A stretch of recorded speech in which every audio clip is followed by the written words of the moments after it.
All right. Well, ladies and gentlemen, we know who y'all came here to see. Let me get my man. Let me introduce my man. Former writer, staff writer for the Reveille. Now currently a I guess you could say a beat writer. I don't know. I don't know all the terms for writers. I do hear he writes poetry for small kids to encourage them to be great in the world. He also writes jingles for people selling things on Craigslist. Our man. We got our man, Mr. Dilly Sanders, in the building. Welcome to the Golden Boot, Dilly. How are you? Hello. I'm doing good. Can y'all hear me? Make sure everything sounds good. Yeah. Awesome. Real quick, first thing, I do want to send some prayers out to the Sanchez family. D'Angelo, last year, actually, very gracious with his time, helped me out with the school project, let me interview him. So I just want to give out prayers, good vibes to that family. But yeah, I'm doing great. It's good. That's good to be here. It's good that LSU football is back. I'm at camp. I don't write for the Reveille. I will still be covering LSU. I have not been able to share where yet, but it'll be in the next couple of days. I'm very, very excited. It's going to be pretty big, and I can't wait. I didn't know if you were able to share. We were gonna say, can you reveal that on the show? I'm waiting for another domino to fall, but contracts have been signed. I'm good. I'm ready. But I'm at camp, so. Gotcha. But yeah, in the next couple of days, y'all will know, and I'm very, very, very excited. All right. Well, look, you know what, Dilly? I can't hold it. Dilly is now the sports writer for Playboy. Just so you know. No. I gotta call my agent real quick. You're breaking the news. My agent's my mom. I'm still in school. Wait, pausehub.com. Pausehub.com. I'd buy a Pause Hub shirt, honestly. Hey, I'm telling you, I gotta look. It was said on Blake's show on AYS. Somebody said Pause Hub, and it was hilarious. I'm definitely gonna put that on the shirt and send that person a personal shirt because that was hilarious. But let's get to it though. LSU players report to camp. Reported. Camp begins. We've had 3 practices, 2 practices, 3 practices. What was it? I know they had. Today was practice number 5. We've only seen 2 practices and part of 2 practices. Gotcha. Go ahead. Oh, I was gonna say, yeah. So we saw 30 minutes. We saw 30 minutes of the first practice, 30 minutes today. Tomorrow we talk to the players, and then on Thursday we get a full practice inside Tiger Stadium. Media gets to watch the whole thing, and that hasn't happened. I was talking to some of the older heads at practice that I don't think it's happened since like 1988 that the media sat in on a full camp for LSU, a full fall camp at least. Awesome. And Dilly, will you actually be there on Thursday? Yep. To watch the entire practice? Yeah, I can't wait. I cannot wait. Hey, let me say this, Dilly. I know this is off the whim, but I mean, hey, we do a podcast on Thursday, so. I did quit. I was able to quit my day job. I have more time, so. Yeah. So let me answer this in the quick chat. No pressure. No, she did not pass away. She's just in need of a kidney transplant and battling lupus. But let's get back to camp. From what you've seen thus far, Dilly, what is it? Well, first of all, let me ask you this because I didn't. I jumped straight into LSU football. Your origin story. How'd you even get started writing? So this is the story I write on all my resumes and cover letters because I can't believe it's true. I grew up, born and raised, Baton Rouge, Louisiana. Technically born in Denham Springs, but we don't count that. But yeah, so I was born and raised Baton Rouge, Louisiana. So grew up all my life LSU fan. But my grandmother was a newspaper writer, and she would always tell me the stories of Before I could write, before I could talk, well, really talk, I would be in diapers writing out, scribbling out lines and reading her like sports stories.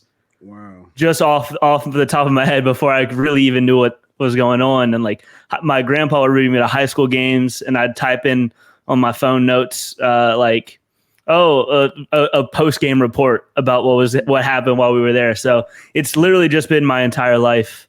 That's what I've wanted to do. Wow.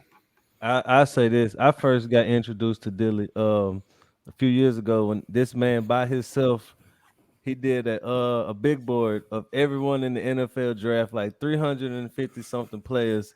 I don't know how he had the time to rank them, watch all that film and everything, but when I did my little mock drafts, I used his big board, So he definitely dedicated. I give you that, brother. I love college football. I love the NFL draft. I got into writing. Y'all know Ross Jackson, obviously. Yeah, love Ross.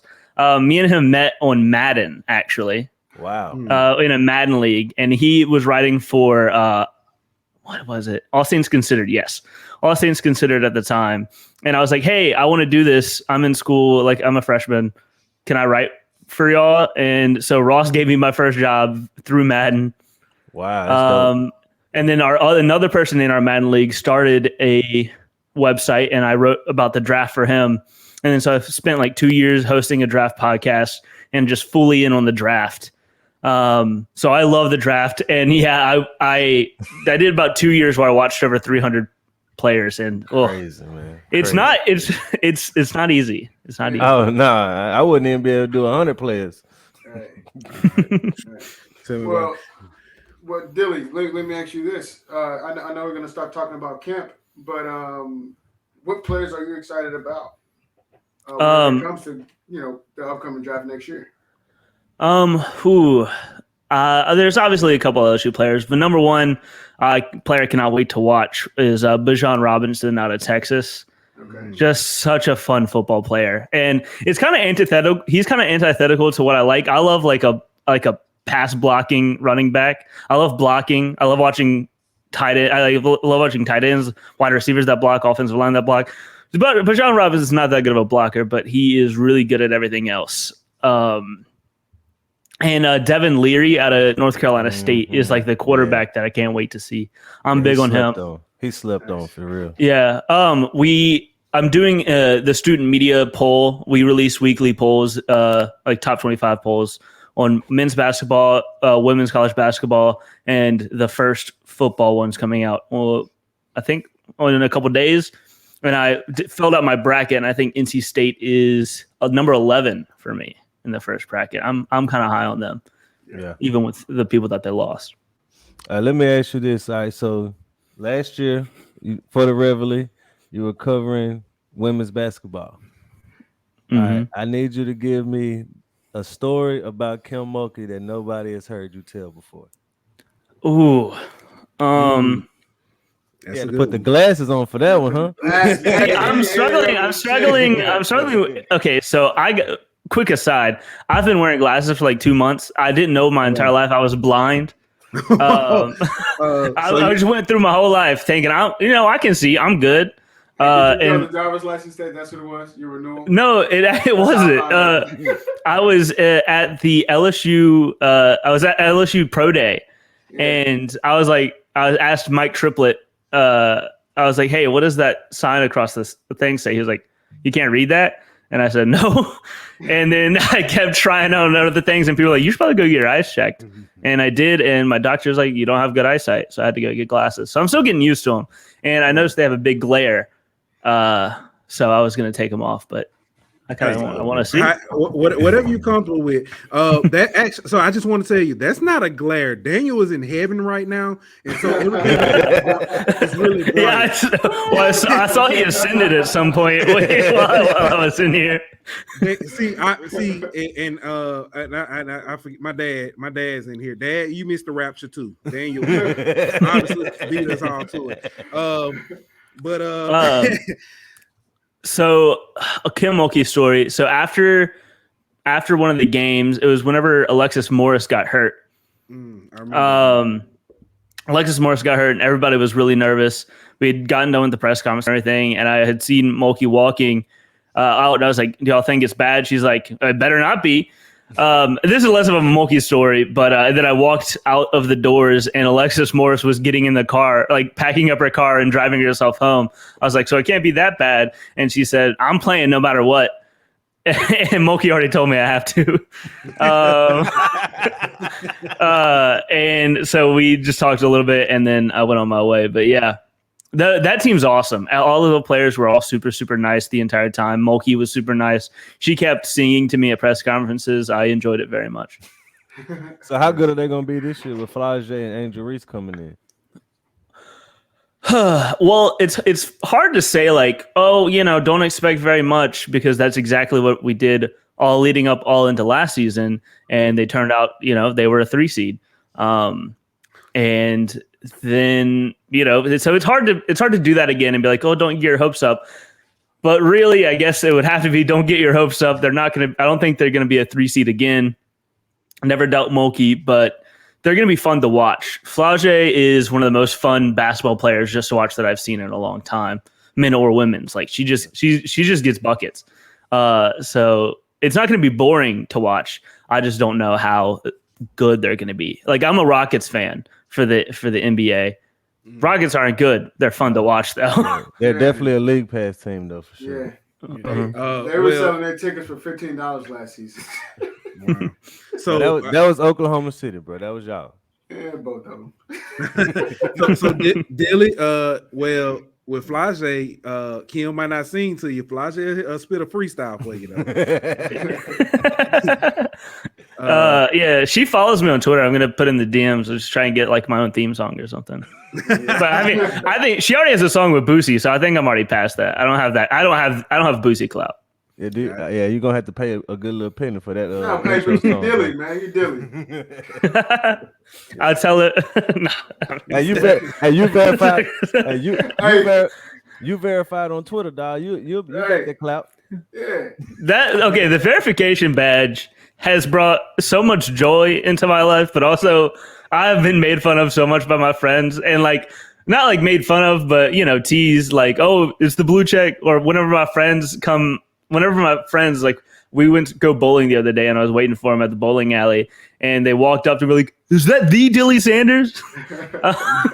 It's just stuff like that. And also people will be like, it's easy ammunition because I have 3,300 followers. They'll be like, why are you verified?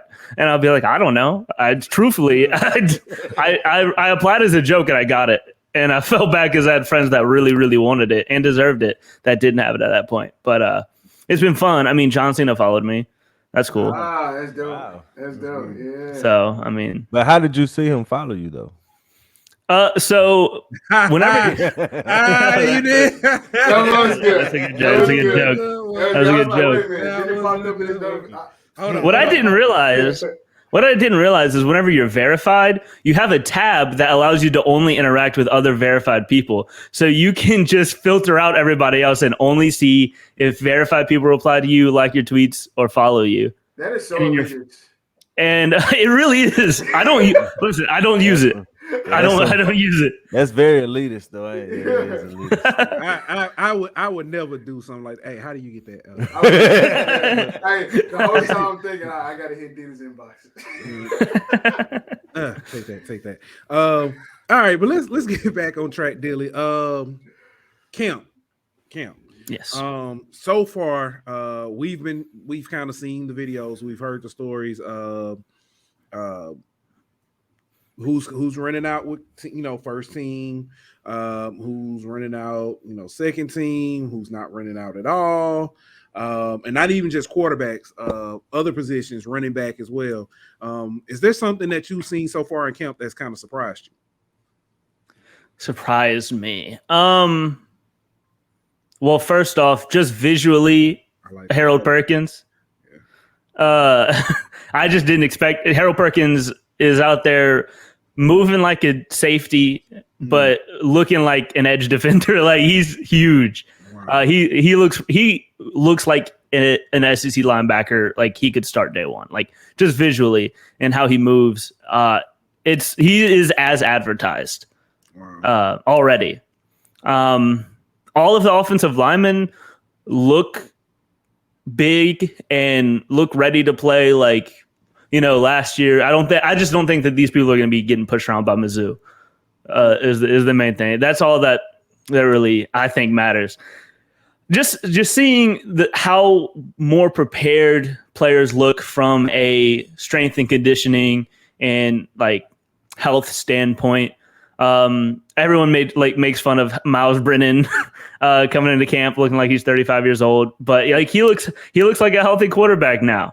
Jaden Daniels, he looks over 200 pounds. Brian Thomas doesn't look as much of a twig as he used to. Like he's over 200 pounds now.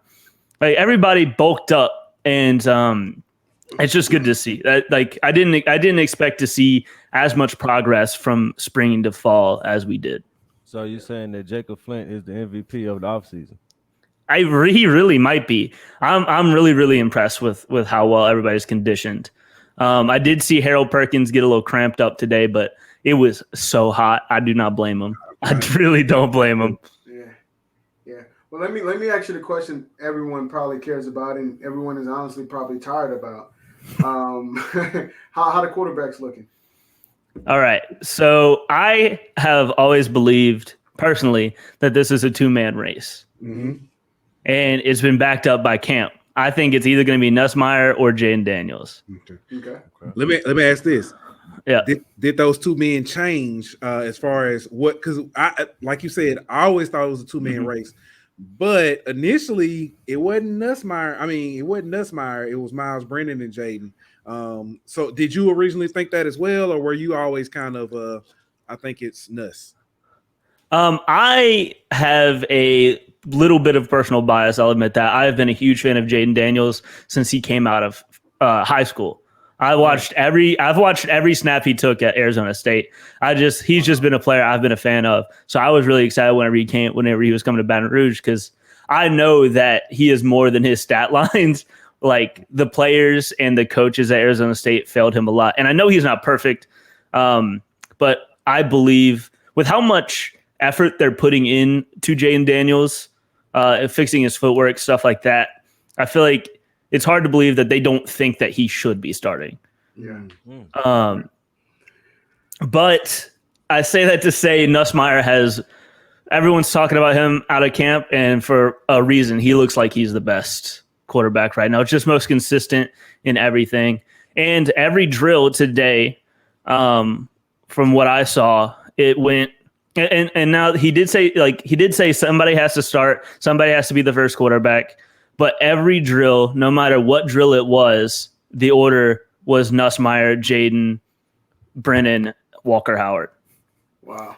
Now Walker Howard, visually, it's clear to tell he's not in this race. He's going to redshirt. I'm not saying he looks bad, but he looks a step behind. He looks like he's a true freshman. Right. Like he looks like how he should look right now. Right. Today we saw a lot of like rollouts in zone looks from the drills, and Jaden and Nuss looked like the most smooth and looked like they had the best ball placement out of everybody. Yeah. How concerned are you about the running back room, especially now with Trey Bradford gone? Yeah. Well, that whole situation's weird because he was all here through spring, and then we just show up and he's apparently been kicked out. So that whole thing's weird. His whole college journey has been weird. I'm not too worried. Oh, this is perfect. I need y'all to help me out with a nickname. Again, also ever since he came out of high school, Noah Kane. I've been pushing for people to call him Novocaine because he's putting the defenders to sleep. Like, I love it. I just thought I've always thought that was perfect. But I, again, think his addition helps out a ton. Obviously, you want more than 3 originally scholarship running backs in your room. Josh Williams is scholarship, but he was a walk-on. And not saying he's good. He's good. But you need a lot out of Armani Goodwin and Noah Kane. Now, John Emery, I think everybody knows, is going to be running back 1. Today, whenever we got there, they were doing passes to the running backs, and the coaches were not happy with the running backs. They were yelling at I don't know. None of us could tell who the coach was. I don't know. Like we just didn't recognize him off first look. But he was yelling at Armani Goodwin a lot, and they looked real frustrated in that aspect. But everything else, they looked pretty good. Noah Cain, I think, if he can add a little bit more pass catching and fluidity to his game, he could be real dangerous. Yeah. Real. And that's my question about Noah Cain, because I watched some film on him while he was at Penn State, and I do question sometimes his explosiveness. Coming out of camp this year, I mean, how does he look to you as far as you just said fluidity? I mean, does he look explosive? He looks better than I expected. Yeah. And they did mention that they're working heavily with him on that. Because everyone knows he can run and he can run through people. He's big. I think that's really what they're focusing on with him, and he does look pretty good. Look to have pretty good burst. We haven't seen anything that like really puts it in like a showcase, but I assume we'll see some 7-on-7s at least on Thursday and see a little bit more out of that. That's gonna be fun. Dilly, somebody's got a nickname for you. Call him Sugar Cane, I guess, because he's sweet with his feet. Hey, I like that too. That's perfect. Did you attend practices last year? Not last year. No. I went in spring. Spring was my first time going to practices. I only attended one game. It was the Arkansas game, so we don't really talk about that. Yeah. But I will say I was down on the field for overtime, and that was a really cool feeling. So I was just gonna kind of ask you about the tone and kind of how Brian Kelly is kind of orchestrating or handling practice. Like what's your first thoughts when you see him, commanding the practice? So obviously I don't have anything to compare it to. Correct. From a football practice. The only person I've seen in practice was Kim Mulkey, and you can imagine her practices are crazy and awesome. But everything I've heard from people who were covering last year, that it's night and day in terms of preparation, organization, how he's talking to everybody, how the teams and practices are set up to like get the most out of everything. That's what I've heard from other people is that, and I did notice it, even not having anything to base it off of, how streamlined everything is. And how neat and how organized everything looks. Like everyone knows what their job is, and they're doing that job right now, and they are just doing this and then getting ready to the next thing. And nobody's confused about anything. Like it's smooth. Right. Okay. Go ahead, Daniel. I'm sorry. Well, I would say when you're talking about smooth, I mean, the smoothest LSU has looked to me, honestly, in the last 20 years is that first 2019 game. If they can come out and look that smooth, I'll be pretty happy, man. That's a pretty lofty expectation there, bro. It is. But I mean, it was like clockwork. It was money. It was. Yeah. I will say again, I mentioned earlier that I'm doing the student media top 25 thing. LSU's not my top 25 to start. They're not? Okay. They're not my top 25 to start. And again, they came out today, USA Today. They weren't in the coaches poll for the first time since 2000. I think they weren't in the preseason top 25. There's a lot to prove, in my opinion, and they have the players, they have the talent, they have the coaching, but I kind of need to see it all in action first. And maybe it's. What did you say? Go ahead. What's your biggest concern? Yeah, just yeah, it's really just seeing it. Like, are they ready? Are they prepared? Now it looks like they're going to be, but I mean, I'm sure nobody expected them to be as unprepared as they were the last 2 years. I want to see them put it into practice. I mean, I want to see them work and have everything actually happen at the real stage, because as other people who are smarter than me have mentioned, their players are going to want to go back to their old habits at some point. Like, it's just going to be more comfortable for them. Like, I want to see people overcome that, and I want to see LSU look like LSU. And if we're talking like concerns, I'd say probably cornerback depth, because I think today there were two scholarship corners not out there. It was Jordan Tolles and somebody else. It was Jordan Tolles, and I think Jarek Bernard Converse was not out here again. Like that can't keep happening. Like they don't have the cornerbacks to allow people to be getting hurt. Cornerback depth is a real issue. But didn't Kentucky just have a DB that just went into the portal also? That's from Baton Rouge, if I'm not mistaken. I don't know if he's from. I don't know. Can he enter the portal right now? Yeah, he's in the portal. He just declared there. Yeah, there was one. Oh, you talking about Williams? Yeah, Joel Williams, is that his name? Yeah, Joel Williams. Yeah, Joel Williams. Yeah, and so hey, that could be a nice little pickup. Hey, I highly doubt that happens, brother. Really? Yeah. Okay. Let's see. Yeah. I mean, yeah, he's from Madison Prep. I mean, it could happen. Who knows? All right. I don't know anything about that yet. All right. So Dylan, let me ask you this, because we talked about Brian Kelly with the practice and setting the tone. What about with the media as far as like press conferences and stuff? Do you feel or because I'm sure were you able to cover like post game press conferences with the previous staff and stuff like that? Or yeah, like I mentioned, I did. So I did the game against Arkansas, and I did the Texas Bowl. Okay. So I've been through both of those. I was shocked and will continue to be shocked at how open Brian Kelly is with the media. Like, I don't know if y'all remember in the spring, he like gave us a whole spiel about how he and Kayshon Boutte have not gelled yet, and they're not close or anything. Like, he didn't have to tell us that. Like, he could have just said, "Oh yeah, we're working on it." Like, they tell us what they want out of the players. They tell us what they're looking for. They tell us where people are. They tell us what's happening with people. Like, we're in the know. Doesn't seem to be hiding a lot, which is nice. I think BK also uses that Nick Saban deal. You know how Nick Saban always talks to his players through the media. I think BK does the same thing.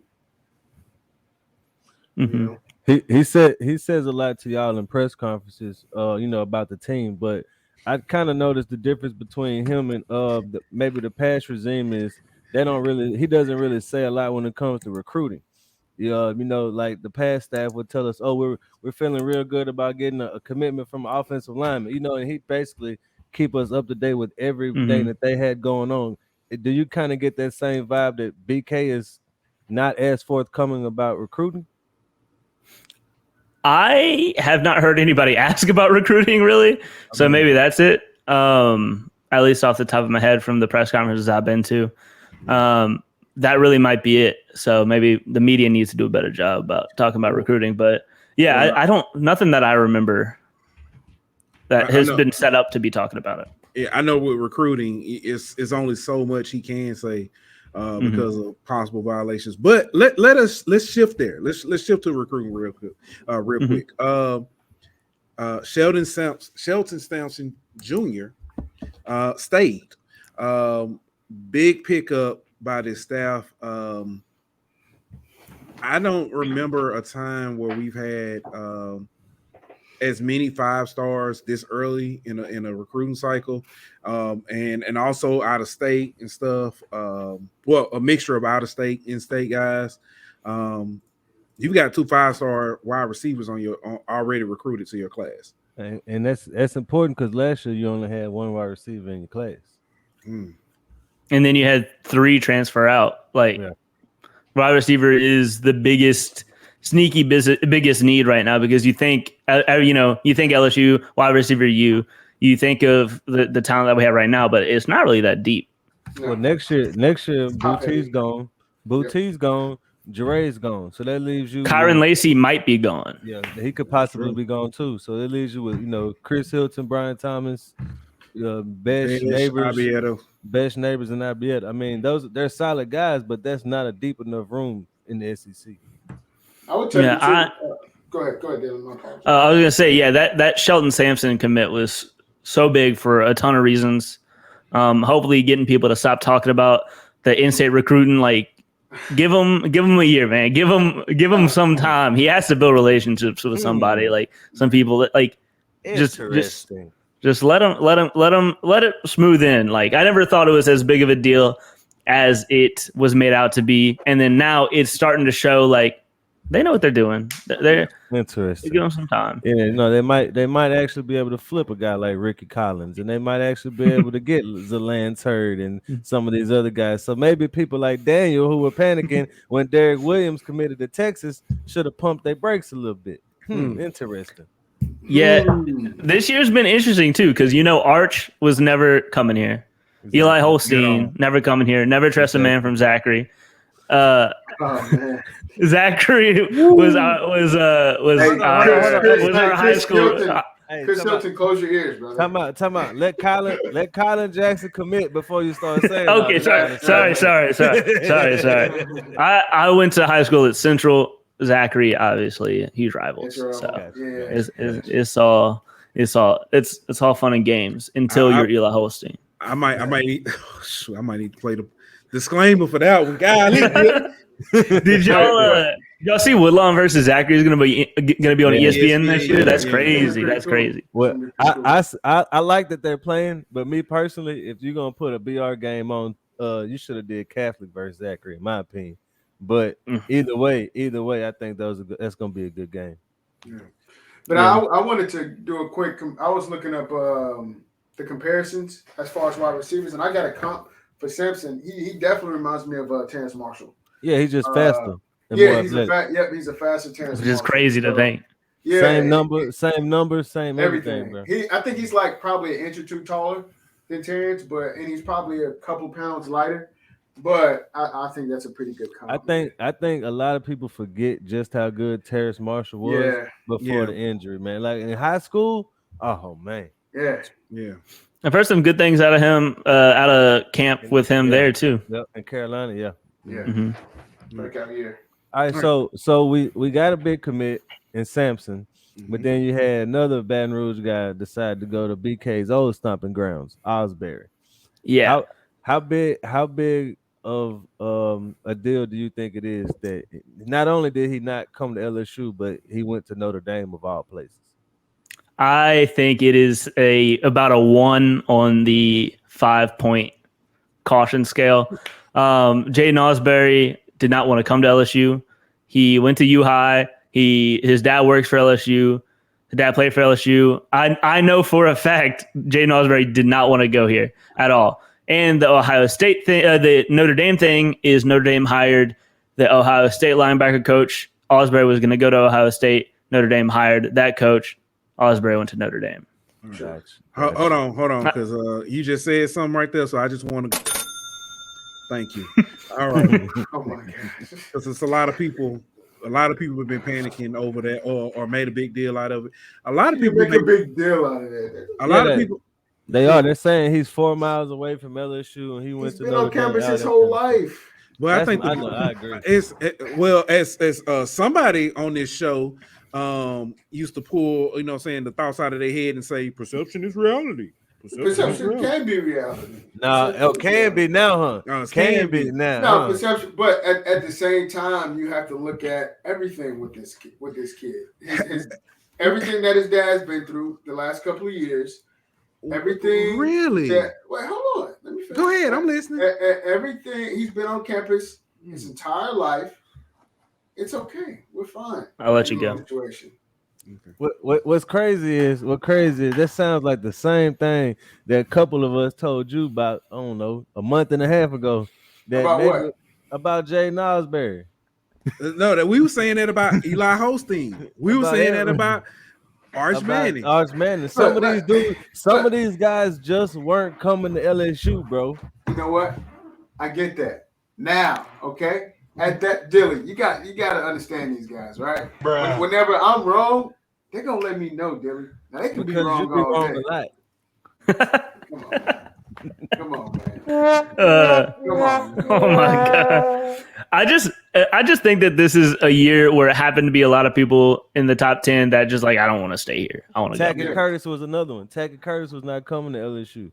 I mean, we Right. could. No, I mean, it's honestly commendable that BK was able to get him to come visit Baton Rouge after the rift that he had with the Mhm. last coaching staff. So I think whenever you look at like Tackett, yeah, we didn't land Tackett, but there was ground made up in that relationship building process. So maybe next year, whenever they have a guy like Tyler Singleton, you might be able to get him because you repaired their relationship.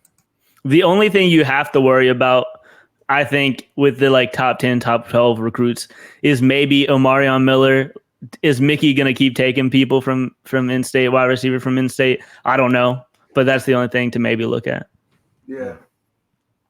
I just yeah, and with how recruiting is, LSU's not going to get 10 out of 10 top 10 recruits anymore. Like Exactly. with how recruiting is, they're just I mean, they can't afford it. I mean, I know Gordon McKernan's got deep pockets, but I don't know how deep they can go. Well, you gotta break out that verified Twitter bank account now, big dog. The Dilly Sanders Player of the Week. Hey, yeah, I like it. Sounds good, man. Hey, dilly. Let's switch topics for a minute. Let's leave LSU, go, you know what I'm saying, about an hour away. Let's go to New Orleans. Let's go to the Saints. Tyrann Mathieu was out for a while. People kind of panicked over it. Why? First of all, it's a lot of panic this year anyway. But people panicked a little bit, bored, man. Man. Oh my God, why is he took down his Saints stuff? And I think people panicking because both teams got new coaching staffs. You know what I mean? Yes. And both teams haven't been good. Yeah, that too. Yeah, That too. true. But like if Sean was still there, people would be like, "Oh, well, we still got Sean." You know what I mean? But there's a lot of question marks about Da and Pete and how they're going to be able to handle things. So every little thing that happens down there gets blown out of proportion. Yeah. Well, he should have had questions about Sean too, because the last couple of years he stunk it up in the playoffs. All right, But that's neither here nor there. let's not go back. Let's not go back. We're gonna go forward. So, all right, Okay. Tyron's back, but we lost Chauncey for a few days, but now it looks like Chauncey's back. So, what do you make about the whole hold in situation? He wants a new extension. Should he get the extension? Should they trade him like some people have mentioned? Like, what do you think on that? I think that you would have to be kind of silly to not think that this was going to come at some point with who he is and how. I mean, he's open on Twitter. Like you can kind of tell who he is, what he wants. He's been wanting to be top paid for a long time. It doesn't really surprise me that much. I don't think you have to trade him yet. If you don't feel like he deserves the money that he wants, Chauncey's a great player. Nickel corners are the easiest cornerback position to fill. Mm-hmm. But I think when you're talking about replacing Chauncey, you also not only are you going to use a pretty good football player, but you're going to lose a leader in your locker room. And not only that, he does bring so much attitude and swagger to that defense. And I mean, everyone talked about in the offseason about how they wanted to see Chauncey with Tyrann, with Marcus, with Cam Jordan, just because of the trash talking and the swag that they're going to bring, to the field. So, I mean, I'll be hard pressed if they trade him. I don't know, man. I don't think he's going to get traded. I'm not saying he should be. I'm just saying it's realistic. It's a realistic possibility that they're going to be like, hey, we don't want to pay him the money. Yeah. Let's get something for him. It could happen. But like you mentioned, that team's going to be a lot of fun. That team's going to have so much energy, and I'm all about keeping the locker room together as much as possible whenever it's as good as the New Orleans locker room. I will say the only thing that hurts him is you got when he did, hold out or whatever, you had Alontae Taylor and Bradley Roby both coming and balling out in camp. So, you do have guys who can replace you. And also, they let Marcus Williams walk, who, if you want to look at where they rank at their position, even though I wasn't the biggest fan of his, he was still top 5 safety. I don't know if Chauncey is necessarily, top 5 of his position. And but you're not going to have to pay him as much. You're not. But this the thing. They let Marcus walk over what they thought was, an outrageous asking price. if that's and he was a better player in his position than Chauncey is. So if Chauncey comes in with a quote unquote outrageous asking price, the Saints have showed that they're not going to budge if they feel like it's not worth the money. And also, you say you're not going to have to pay as much. You shouldn't, but whenever he's in contract negotiations, he's not going to be talking about how he's a nickel cornerback. He's going to be talking about I'm a safety or I'm a cornerback, and it's going to be the whole Jimmy Graham thing again. The Saints don't feel. The Saints aren't going to pay more than they feel like they need to. It doesn't matter who the guy is. Exactly. The highest paid slot right now is getting like $8 million, I think. Kenny Moore, and the franchise tag for a safety is $12 million. So you look at the difference. Yeah. Wow. Let's talk about. I just want to touch on this for a minute. The Saints were shopping, looking for a linebacker. They had tryouts. They signed Kiko Alonso, who hadn't played since before COVID. And then he retired. Right. That man put on his pads and was like, nope. He went to one practice. And was like, man, I forgot how hot it was down it's here. Hot, boss. Yeah. So I guess the question is, what are your thoughts? So to me, the first thing popped in my mind was selfish. You basically could. It's a lot of. I'm trying to think of the best way to put this. I can see why you say that though. When people talk about taking somebody's spot or something like that, that was a spot that somebody could have been in and filled in, and then he came in. And I'm not saying I don't think he necessarily knew he didn't want to play. But I think he probably, when he got there, I'm pretty sure he had a idea of, saying the fire ain't burning quite as bright as it used to. I just want to know what the come to Jesus moment was. Like, he's like, he just didn't want to play. Bro, I almost put in a transfer request to Buffalo, New York. Like it was so hot today, I wanted to leave. Hey, I'm gonna say the come to Jesus meeting was him and Penning had a one-on-one. No. Yeah.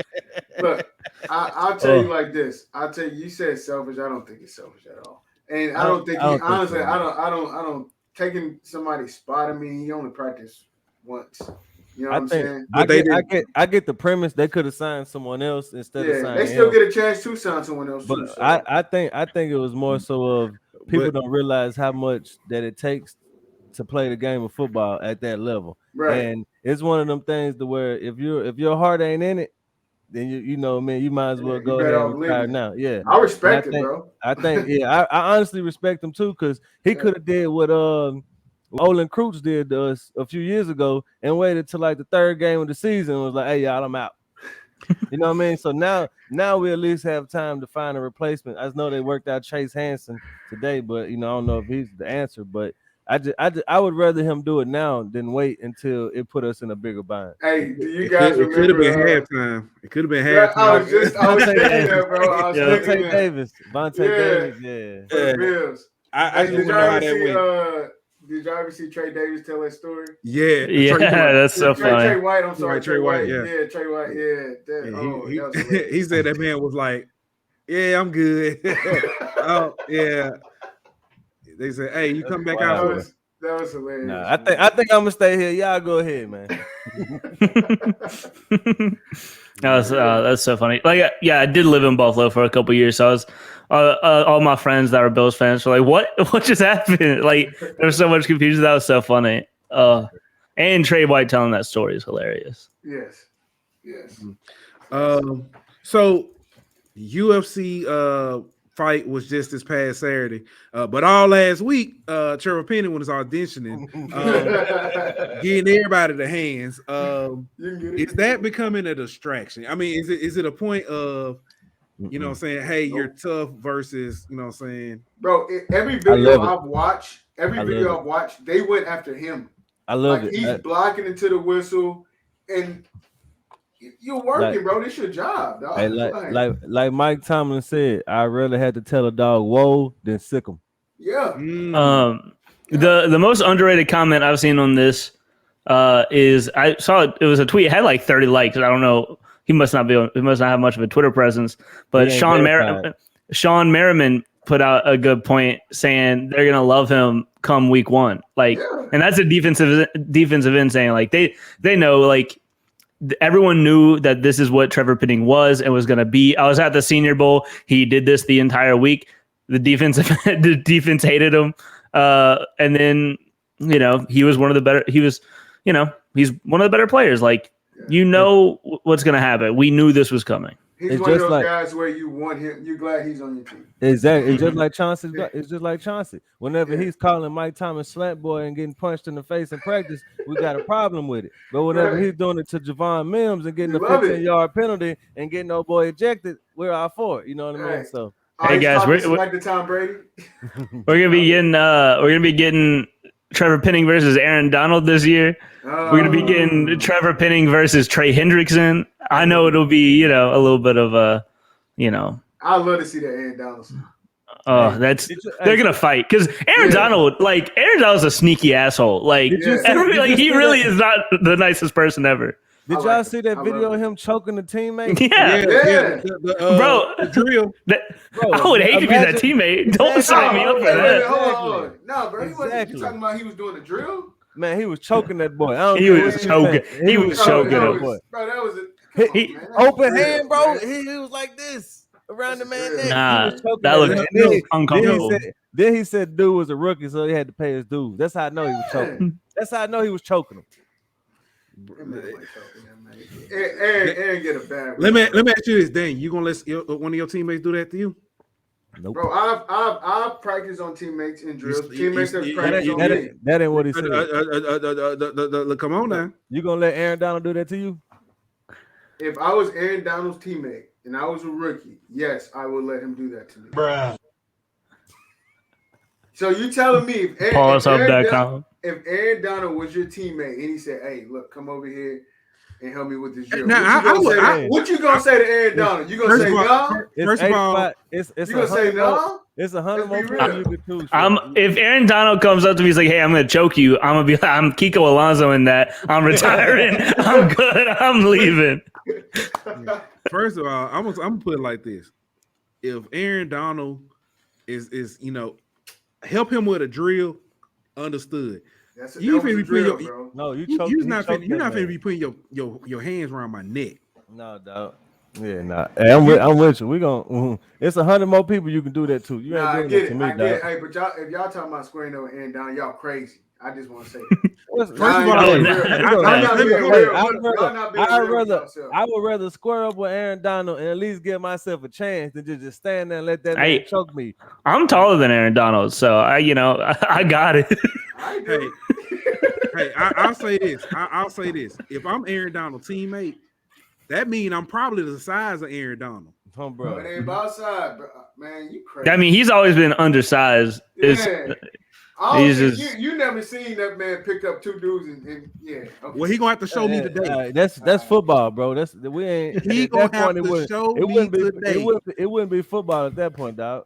You know what I mean? It's a little different whenever we throwing these things.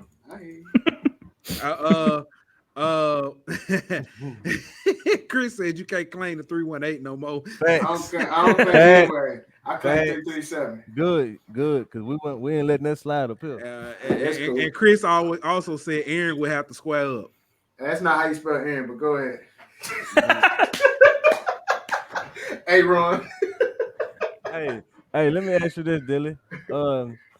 If you had one pick for comeback player of the year, and your only two options are Jameis or Michael Thomas, who you giving it to? I think Michael Thomas. Really? He's been out longer. If he comes back and fights the slant boy accusations, like if he's good. I don't know. It depends, because if Jameis has a really good season, best of his year, then Mike has a good season at that point. But if Jameis comes out, puts up a career year, which is not that crazy of a thing to have happen, I think he gets it then, because it's a quarterback driven league. Yeah. But I don't think we should shy away from Michael Thomas. giving Michael Thomas his flowers for coming back and looking like he stepped in a time portal, like a portal from 2019 because he looks crazy. Does he look faster to you, or is that just me? Like I saw that video of him when he caught the pass, it's like a cross up the, and then he just took off up the field with it. He just looks faster to me for some reason. And maybe it's because I hadn't seen him play in a while. But and he was playing on one leg, man. Half a leg. Yeah, last time we saw him, he was hurt. Like I don't know. It's not crazy to think. I haven't really thought about it, but maybe he is. Maybe I'll keep an eye out. Chris makes this comment. He said, with Olave and Jarvis on the team, I don't see him having 150 receptions. He won't need to. But that's the thing. That's the thing. But that's very true. He probably won't get that many. But the thing is, you ain't gonna be able to double him as much. That's right. You know what I mean? So he's gonna get a lot. He's gonna get a lot more one-on-ones. Guys, oh man, think about it. Good point, Chris. You got Jarvis, you got Olave, you got. And then you got our guy in the backfield. It's gonna be good. And you got Deontay Hardy to stretch the field. Like, can't forget about him. Hey, don't forget Traquan Smith, man. Traquan. Who? Traquan. I think that man's gonna be forgotten about after roster cuts. Oh, you really? Because I think Callaway is the one that's gonna be forgotten about after roster cuts. From what I heard from camp, they both might be getting the boot because they've had. I think you think about the four guys, and you think about who the Saints are. The Saints like you got Thomas, Olave, Landry, Hardy. Yeah. That fifth guy is going to go to someone who contributes on special teams. Traquan is not built for special teams, and Callaway, he can punt return, but you got Deontay for that. Mm-hmm. Yeah, I think the guy, a dark horse leader to make the roster is Kirk Merritt. I've heard he's been getting a lot of special teams burn in practice. Well, only reason I said Traquan is because I know how much the blocking at that position matters. Well, at least it did under Sean. So, and I know Traquan, that's one of his, calling cards was always, he wasn't scared to block and he was a good blocker. So that's the reason why I would put him over Callaway. They could also agree with the special teams though. They could also keep him and keep 6 receivers. That's not crazy. It's not. They don't normally. But we've been talking about it. We put out Saints Wire. We put out a 53-man roster projection, and we had them only keeping 2 quarterbacks, putting Ian on the practice squad, and then freeing up an extra spot for the roster. Okay, let me ask you: since 2 quarterbacks and put Ian on the practice squad, because you would have Taysom as a tight end, and he could be your third quarterback. Your emergency quarterback is no longer Alvin Kamara, so you have Taysom Hill, so you can afford to only keep 2 quarterbacks on roster. Plus, they like to keep they don't. I mean, it's not like Ian would dress out any week ever on the roster. Yeah. If he does, it's a COVID situation like last year. Mm-hmm. And then he'll be on the practice squad. You can just bump him on up. Yeah. All right. Well, look, Dilly. You don't have to commit to us now. We would love to have you back Thursday, to talk a little bit about camp. It won't be this long. I mean, I don't have a problem with it being this long. I'm having fun. Yeah, that man said he finna check his Palm Pilot. Yeah. I ain't got nothing to do. He got to call his agent. He got to check his agent. No, he actually listen. He did tell me he has to go back to writing those Hallmark cards for the children of the Ronald McDonald House. And look, I got one last question for you, Dilly. Mm-hmm. Yep. So I see you got some odd future stuff back there. You got my boy back there. I can't even think of his name. Marilyn Manson, Donald Glover. Donald Glover. Yeah. All right, I go ahead. Give us your top 5, man. Your top 5 artists right now. Who you listening to? Right now, like active. All right. Yeah. So Denzel Curry is one of them. Okay. That's who that is. Gotcha. Tyler's one of them. I thought it'd be fun. I thought it'd be funny. I rearranged these a lot. Yeah. I thought it'd be funny to have Denzel, Childish Gambino, Tyler the Creator, and that's Olivia Rodrigo. I just thought that's my girl. That album bangs. You can't tell me it doesn't. What they say. So Denzel and Tyler would be in it. I think who the most talented person right now making music, just from a pure talent perspective, is Jid. That dude never misses. I've never heard him on a beat. I've never heard him on a beat that he did not murder. It could be anything. I still like Kendrick. He still makes music. I just went to the concert last week. I'm so jealous. Let me ask you this, because I know you kind of a Corday guy. So how disappointed were you in on his last album? Me? Yeah. Yeah. It wasn't that good. I was gonna he came all that way and lost his girl and put out a bad album. Hey, they broke up. Him and Naomi broke up. Yeah. I was highly. I didn't know that. I was highly disappointed in that album, but he said he's about to drop another one, so hopefully he redeems himself. You actually got a critic. Chris says no more music list for you, Dilly, except for Kendrick. But he likes Young Thug, so he's disqualified. He's a Young Thug fan, so we don't take his music opinions. He praises Young Thug every day. It's crazy. Yeah, he's like Young Thug, Future, Gunna. Like he likes all the Atlanta rappers. I listen to pretty much everything. Yeah. My Spotify playlist is all over the place because I go like Joji, Kid Cudi, Vampire Weekend, Johnny Cash, Jid, Steve Lacy, Alan Jackson. It goes all over the place. I listen to whatever in the moment. Yeah. Whatever in the moment I like to listen to. Sneaky album of the year. Now, this isn't my favorite album of the year, but Sneaky, really like top 5 is Rosalia's new album. So good. She's a Spanish singer. It's great. It's great. Okay. Yeah, we'll have to check that out. I like music, even if I don't understand what they're saying. I love it. But yeah. Mm-hmm. Plus, there's a song. There's a song with The Weeknd on there, and it's one of the just singing and Weeknd singing in Spanish, and it's just it's awesome. It's great. That now. All right. Well, again, Dilly, truly appreciate it. We'll hit you up and try to schedule something for Thursday. Get you on. So cool. And by then, the scrimmage. Oh, by then, my agent will know. Will give me the thumbs up to talk about where I'm writing. Exclusive. All right. Go ahead. And let everybody know where they can follow you and your work and stuff, though, bro. Yeah, you found me on Twitter at Dilly Sanders, Dilly Sanders. And you can go read my Saints stuff at the Saints Wire, and then TBD for LSU stuff. But I think you already follow them. Okay. I see what you're doing. That's what they call a tease. Right. Mm-hmm. I just want to say, I know. I'm not saying that, but I think I got an idea. In the DMs, I'll tell you if you're right. I've been DMing people all the time, people I trust. Yeah, I'm just excited. Yeah. Right. Well, we're excited for you, brother. Truly are. You deserve it. I actually got another question. I'll save it for Thursday. For Thursday. Well, now I have to come back. So, all right, man. Everybody, that was our man Dilly Sanders.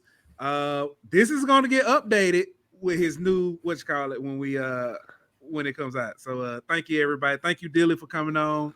Anytime, literally anytime. You could call me day of, 15 minutes before. I don't do anything, so you just let me know. All right, ladies and gentlemen, that was Dilly Sanders.